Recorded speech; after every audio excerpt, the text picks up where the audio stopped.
Graça e paz da parte de Deus, nosso Pai, a todos aqui presentes. Boa noite. Quero cumprimentar o senhor presidente de honra, o senhor Nonato Soares de Castro, a senhora Luciara Silveira de Aragão, presidente do Conselho Diretor da Sociedade Cearense de Cidadania, em nome de quem eu saúdo os demais membros do Conselho Diretor, do Conselho Consultivo, da consultoria jurídica dessa ilustríssima instituição, e abraçar carinhosamente a todos que estão aqui presentes, sobretudo os homenageados desta noite. Também padres, reitores, professores, políticos, advogados e membros servidores da sociedade, nossos queridos familiares e amigos que de perto ou de longe vieram aqui nos prestigiar nesta noite de alegria, festa e de muita emoção. Fiquei surpreso e imensamente lisonjeado pela indicação do meu nome para o recebimento da medalha de ética Paulo Maria de Aragão. Fiquei surpreso porque fiquei procurando o real motivo dessa indicação. E agora, mais ainda, que vejo tantas pessoas ilustres aqui diante de mim homenageadas pelos seus grandes feitos e bem-feitos na sociedade, com um histórico de vida bem consolidado e uma vasta experiência de doação e serviço prestados, além da carga de conhecimento e sabedoria adquiridos com o tempo. Fiquei de certa forma constrangido, porque era algo que realmente não passava pela minha cabeça estar aqui um dia, nessa posição. Mas agora entendo na prática a palavra de São Paulo aos Coríntios que diz: o amor de Deus nos constrange. Mas fiquei também profundamente lisonjeado, porque entendo que tudo isso é fruto da palavra de Deus, que ecoa em nós e a partir de nós do mundo. E essa experiência com a palavra eu aprendi com São Bento e sua ética, que é profundamente humana e divina. São Bento de Núrcia nasceu na Itália em 480, logo após a queda do Império Romano no Ocidente. Buscou viver uma vida diferente da vida que era costume e hábito, viver em Roma naquele contexto. Numa experiência profunda de Deus, ele reinaugura a vida monástica, segundo o espírito do Evangelho, e pauta a sua regra nos valores absolutos do reino. Alguns anos antes de devolver definitivamente a sua vida a Deus, ele escreveu uma regra de vida que orientaria os seus monges e o mundo, por que não?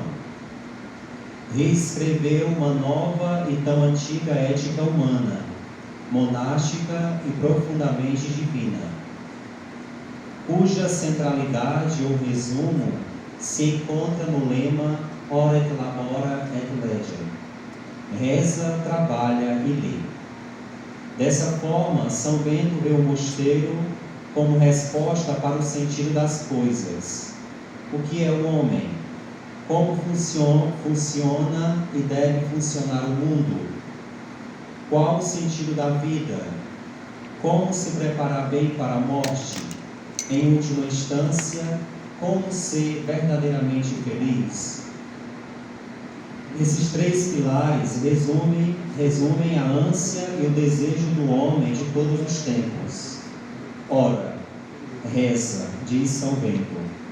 O coração do homem é grande e infinito de sonhos, desejos, vontades e coisas. Ele não pode descansar e ser saciado senão em Deus, que é grande e infinito, que totaliza, diviniza, aperfeiçoa e completa o homem, cujo coração não tem sossego e repouso, enquanto não descansa no coração do grande Eu Sou.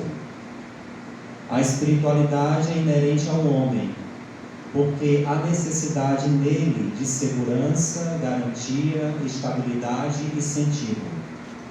Além disso, ensina São Bento, é importante que na oração se deverá empregar toda a humildade e pureza de devoção, para suplicar ao Senhor Deus de todas as coisas, pois só assim será escutada. Na sua regra, capítulo 20, versículo 2.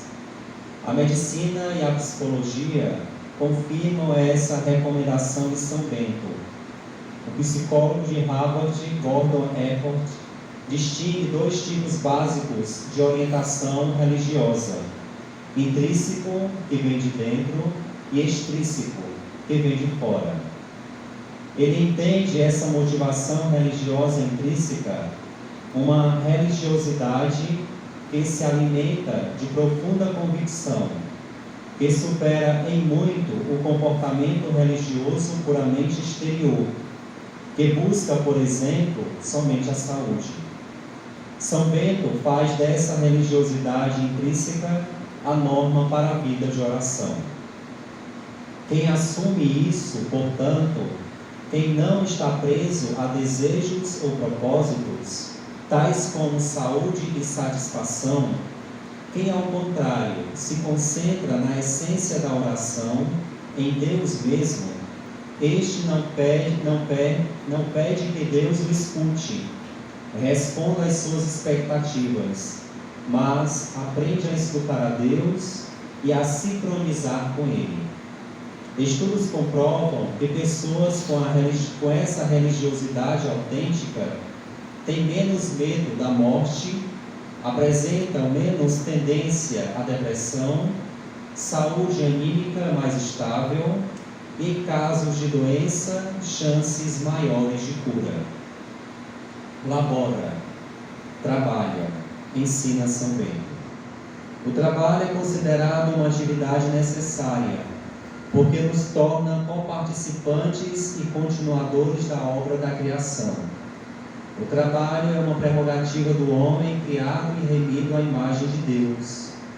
O monge trabalha não apenas para evitar a ociosidade, mas para contribuir para a evolução da cultura humana. Nenhum tipo de trabalho é essencialmente beneditino, mas trabalhar o é. O trabalho, segundo São Bento, faz sentido porque é feito para os outros. Na sua época, isso era o normal, pois o trabalho dos monges era indispensável para o abastecimento da comunidade e a manutenção do mosteiro. Trabalho, portanto, é expressão do amor ao próximo, também de amor a si mesmo. Por isso, não se deve trabalhar além da medida suportável, lembra São Bento na sua regra.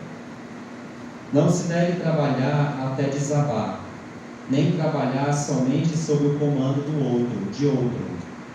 Quem consegue trabalhar nesse espírito faz algo de bom para si mesmo, ganha um sentimento de bem-estar, evita a passividade e os estados depressivos, a assedia. A regra de que nada deve prejudicar a saúde vale inclusive para o serviço do Senhor, a vida espiritual. A atenção sadia não pode ser perdida.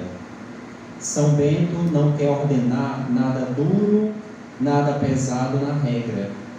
Por isso, as normas da distribuição das tarefas e dos acertos no trabalho são notadamente humanas.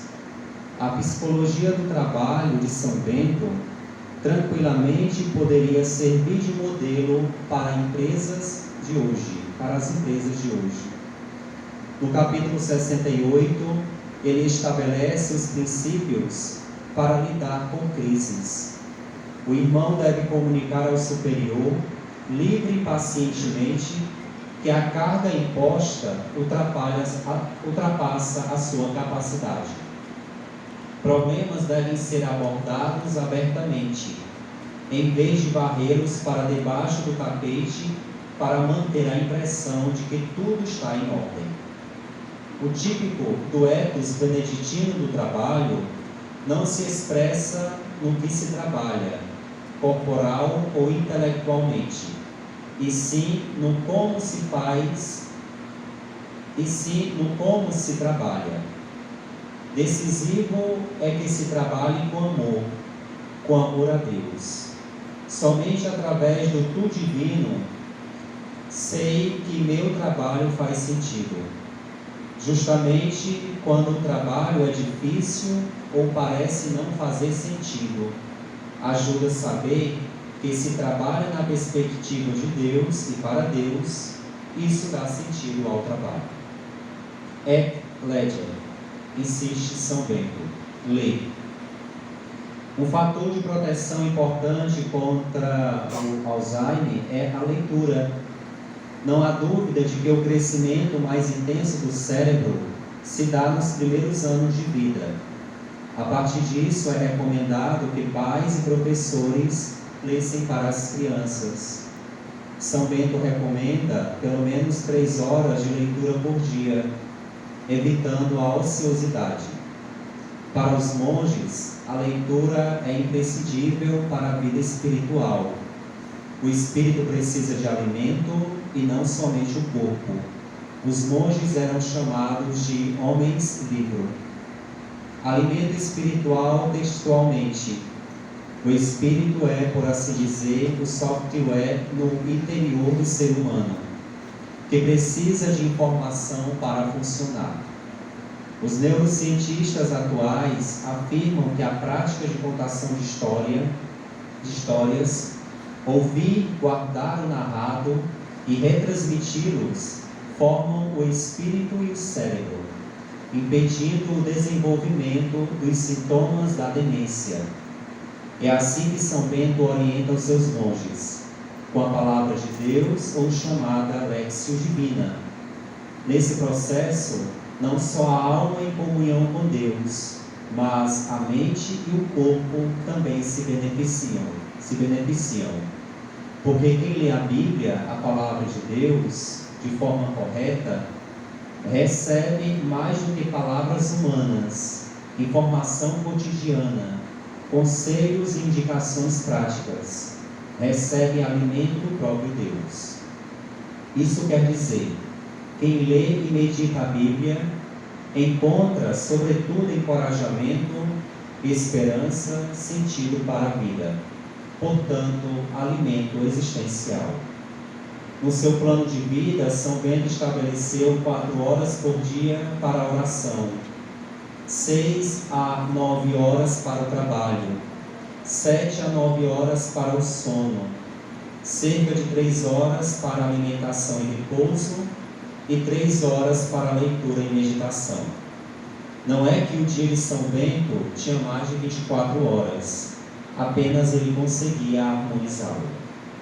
A ética beneditina forma o homem, o dignifica, o faz voltar à imagem e semelhança de Deus, perdidas com o pecado.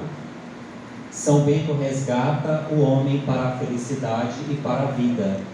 O resgata pela oração, pelo trabalho e pela leitura, num caminho simples, seguro e santo para o céu. Para Deus, seu destino último, sua maior alegria. E pela autoridade a mim confiada, como sacerdote da Igreja, eu invoco a intercessão do poderosíssimo e glorioso São Bento sobre todos aqui presentes, para que exorcize os vossos corações de todo mal e vos abençoe com muita saúde e paz, tanto nos vossos lares quanto nas vossas vidas. Com a bênção do Deus rico em misericórdia, que é Pai, Filho e Espírito Santo. Muito obrigado, boa noite.